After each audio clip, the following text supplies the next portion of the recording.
mysterious. 9 years later, he comes out and says this, and we're going to get to that clip, but you have to understand that now they've got top generals and others saying Russian body bags, yeah, we're moving nukes in, we can nuke Russia, we can win a nuclear war with Russia. This is megalomania. So let's get to the big clip here. We played small clips of this, but this is the full clip, translated to English, word for word, nuclear war 2016, Putin's dire warning. Here it is. Now, regarding the missile defense system, listen to me. Here, all we are adults at this table, and experienced professionals at that.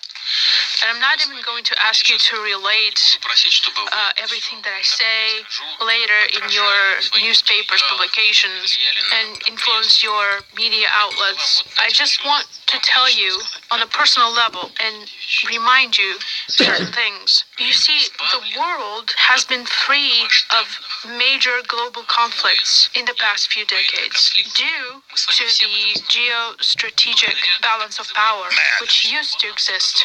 All of us know about this. And this was achieved after the two supernuclear powers essentially agreed to stop producing offensive weapon systems as well as defensive weapon systems. Now they call offensive defensive.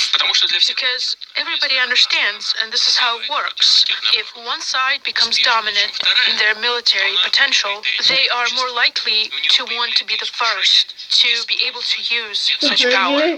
Hit pause. Back this up 5 seconds. This is so key. They're getting rid of MAD. They're moving weapons in.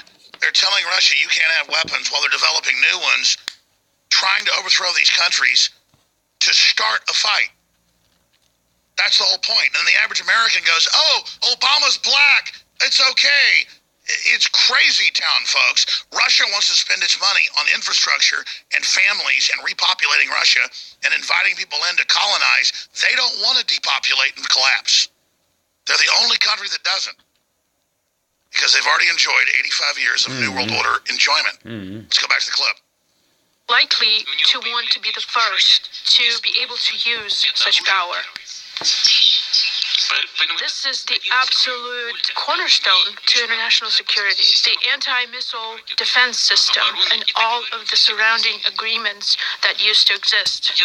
I'm not going to blame anybody. I'm not going to scold anyone. But when the United States unilaterally withdrew from the anti-ballistic missile treaty of 1972, they Hvorfor gjorde de det, tro? Vet du hva? Jevne, vanlige, normale borgere av Norge. Våkna opp! Ikke sant? Slå deg selv i bakhjulet nå må. Kom ut av den der venstre transen deres.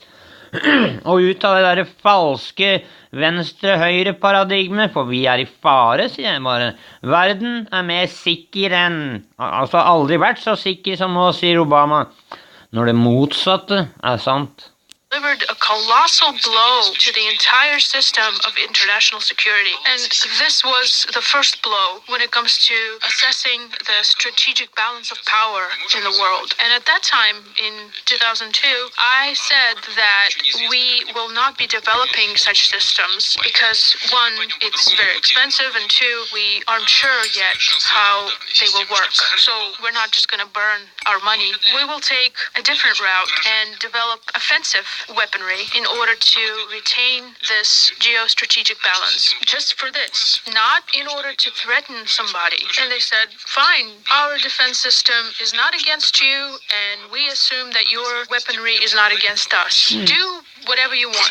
And I think the reason for this kind of response was the fact that, as I mentioned, this conversation took place in early 2000s, and Russia was in a very difficult state at that time. Total economic collapse, on the brink of a civil war, and the fight against terrorism in our Caucasus region, complete destruction of our military-industrial complex. Who would have thought back then that Russia would ever again be a military power and grow Den krigen han prater om der, den ble jo forårsaket av at Vesten drev og stimulerte disse arabrene. Det var altså, folkens, bare så dere er helt klar over det og ikke glemmer det.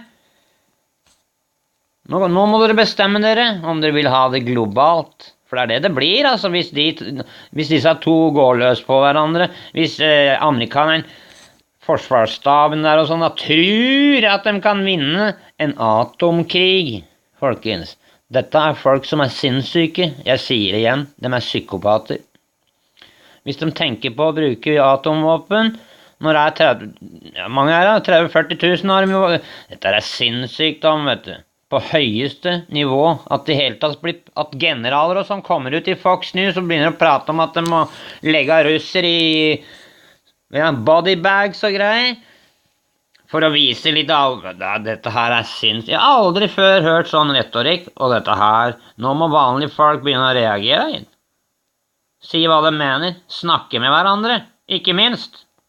They assumed that even that which was left over from the Soviet Union would eventually deteriorate. So they said, sure, do whatever you like. But we warned that we would start working on this, and we're doing it. And I can assure you that today we have achieved significant success in that area. I'm not going to list everything right now. All that matters is that we have modernized our military-industrial complex. And we're successfully continuing to develop new generation warfare. And I'm not even mentioning the anti-missile defense systems. And no matter what we said to our American partners, all our proposals to them, they refused to cooperate with us. They rejected our offers and continued to do their own thing. I will not right now even mention some things because I do not think it would be proper of me to mention them publicly. And jeg må si, ikke han diplomatisk, så vet ikke jeg, altså han går til og med rundt en dag i dag og kaller disse amerikanerne for våre amerikanske venner, ikke sant? Og da snakker han til kollegaene sine, altså det vil si Obama, disse rassøla som har startet alt dette her, unnskyld at jeg kaller dem for det de altså. Det vil si Nuland, Soros, og disse organisasjonene, Open Society, USAID, Obama, Hillary. Vi har hatt folk her i Europa som har vært med på dette her. Må dere begynne å skjønne hva som skjer, folkens? Ser dere ikke den usynlige hånden? Det burde dere. Det begynner å bli veldig, veldig farlig. We offered real solutions to stop this. And they were all rejected outright. And here we are today, and they've placed their missile defense system in Romania, always saying, we must protect ourselves from Iranian nuclear threat. Where's the nuclear threat from Iran? But the agreement is signed, and the US was the instigator of this agreement, and even we helped them. We supported it. But if it were not for the US position, the agreement would not exist. And I consider this as an achievement for President Obama, because I agree with this agreement because it eased tensions in the area. So President Obama can put this in his list of achievements. But the Iranian threat does not exist, but the missile defense systems are continuing to be positioned. So that means we were right when we said that they're lying to us. Okay. Their reasons are not genuine. Med andre ord, vi kan konkludere med det da, for vi vet jo hva som foregår. Vi ikke tjukke i huet, ikke sant? Så dere kan velge da, vet du, folkens. Vil dere våkne opp, eller vil dere ha tredje verdenskrig? For hvis ikke folket begynner å ytre sin motstand til dette her, så vil det bli trøbbel. Det enkelt, ikke sant? Det bare spørsmål om tid, og tiden har gått. Tiden har kommet, og tiden har gått. Og nå står vi ved apexet. Vi står i et veiskille, og vi må velge. Enten så går vi til venstre, eller så går vi til høyre. Skal vi fortsette å demonisere Putin og Russland, eller skal vi prøve å bli venner med dem, og så kanskje fokusere oss mot disse islamske terroristene? Men det vil ikke disse andre, vet du, disse spesialinteressene som driver og forræder oss, ikke sant? Og som sørger for at våre borgere blir drept. Dette veldig enkelt, folkens, hvis dere bare klarer å penetrere sløret av disinfo der ute, og så begynner dere å produsere egne tanker. Det det første dere må gjøre. Aldri tro på noe du ser på TV. Ikke tro på hva jeg sier engang. Skjønner du hva jeg mener? Og i hvert fall ikke tro på meg, hvis du heller vil ta det på den måten. Sjekk det ut selv da, for svarte svingene. Og da mener jeg ikke at du skal sjekke det ut på CNN hver gang du... For der finner du ikke sannheten, altså. Og det skipet der er i ferd med å gå ned. Noe det er støtta med alt mulig rart fra staten. Det vil si, skattebetalerne. Wow, den bruker våre egne penger til å lure oss trill rundt, folkens. Må vi våkne opp her, please! For Guds skyld, for Jesus Kristus skyld, for deres barns skyld, for alles skyld! Always referring to the so-called Iranian threat in order to justify the system. Once again, they try to fool us. Now the system is functioning and being loaded with missiles. But as a journalist, I would think you would know that these missiles are put into capsules, which are used in the Tomahawk long-range missile system. Okay. So now these are being loaded with missiles that can penetrate territories within a 500-kilometer range. This is key right here. But we know that technology is advanced, and we even know in which year the U.S. will acquire the next, more advanced missile, which will be able to penetrate distances of up to 1,000 kilometers and even further. And from them... Hvordan vet de dette her? Fordi de penetrerer hverandres etterretninger i høyre og venstre, om igjen. Det er så fullt. Vet du hva, folkens? Det er ikke bare et dobbelagenter og sånn lenger nå. Sånn er det trippel og kvadruppel, og de vet snart ikke hva de driver av med. Så systemet kommer til å kollapse. For du kan ikke basere et system sånn som det var da, to gamle supermakter som slåss mot hverandre, og som opererer da i fundamentet via en løgn. Du kan aldri skape fred på løgn. Dette vil bare få ytterligere ringvirkninger. Etter hvert som tida går, så vil det bli ikke sånn mer sånn som vi har sett da, opp gjennom siden under den kalde krigen og sånn, så var det mye sånn spionopplegg. Det har fortsatt det, folkens. Det har ikke stoppet det. For det amerikanerne stoppet jo aldri. De tok bare og økte på, ikke sant? Og installerte banker og sånn inne i Russland. Og, ja. Som for å, hva for noe? Som for å prøve å ta det over, selvfølgelig. For hva er det jeg sier om igjen? Målet til disse megalomaniacsene på toppen, noen av dem, er verdens dominanse, det vil si en verdensregjering. Det trenger ikke nødvendigvis å være verdens dominans engang. De er bare hypp på en verdensregjering, sånn at de kan bruke den til å kontrollere nasjoner på å trykke nasjoner ned i kne, ikke sant? Dette er veldig, veldig enkelt. Dere må bare skjønne at det finnes interesser der ute som driver av og jobber utenfor nasjonale interesser, ikke sant? Det er derfor det virker så sprøtt, liksom. Hvorfor gjør USA dette? Fordi det er ikke USA som gjør det. Det er spesialinteresser som misbruker systemet deres. Som misbruker militæret deres. Skjønner dere nå? Ikke sant? Og dette her foregår i mye større skala enn dere vil innse. Og klart de vet alt sånt om hverandre, for de driver og infiltrerer hverandre, for de har ikke noe valg, ikke sant? De må bare fortsette å kjøre på, da blir det omtrent som to kriminelle gjenger som er i opposisjon, skjønner du hva jeg mener? De må matche hverandre hele tiden, i stedet for, jeg trodde vi skulle ha avspenning igjen når muren falt, det var det vi ble enige om, men i stedet for så er det en side som i hemmelighet vi har rustet opp, ikke sant? Og prøvd å innsirkle mer og mer Russland, og ikke nok med det, de gjør det samme med kineseren. Det er bare at kineseren har de kanskje klart å korruptere, jeg vet ikke. Putin tok jo og kastet ut disse bankerne og konfiskerte dem og arresterte en del av dem og sånn. Altså, så der har det skjedd noe. Det har ikke skjedd i Kina, der er det mer som en driver av samarbeider, men så har du alliansen også da, mellom Kina og russeren, for Kina vil ikke dette her, vet du. Og så har du disse BRICS-bankene som nå vet du hva?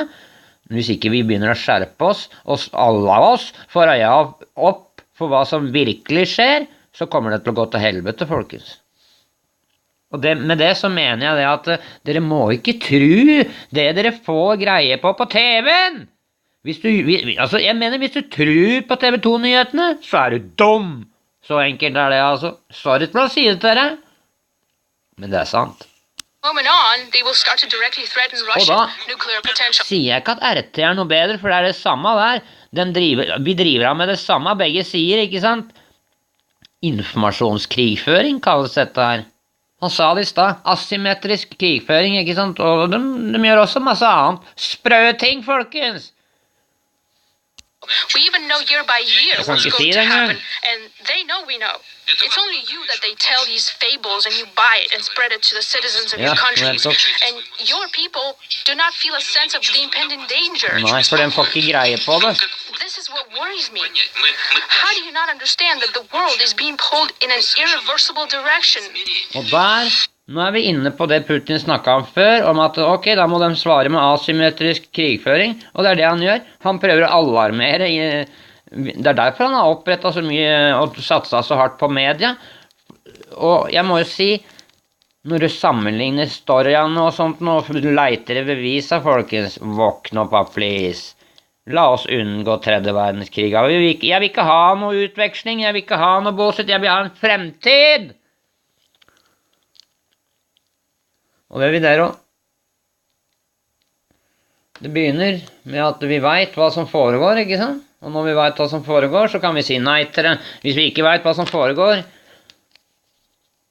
og tro meg, de har operert lenge i skyggene, disse folka, altså de har jo til og med takket media for at de har vært så lojale i 50 år, eller noe var det de sa. Ja. Nei. Tiden er nå, folkens. Tiden er nå, og jeg gir blaffen egentlig, altså, men for deres egen skyld må dere jaggu våkne opp her, ellers så har ikke ungene deres noen fremtid. That is the problem. But they pretend like nothing's going on. I don't even know how to get through to you people anymore. Wow. Hit pause. I don't know how to get through to you people anymore. That's right. Nei, nettopp. Og det samme kan jeg si.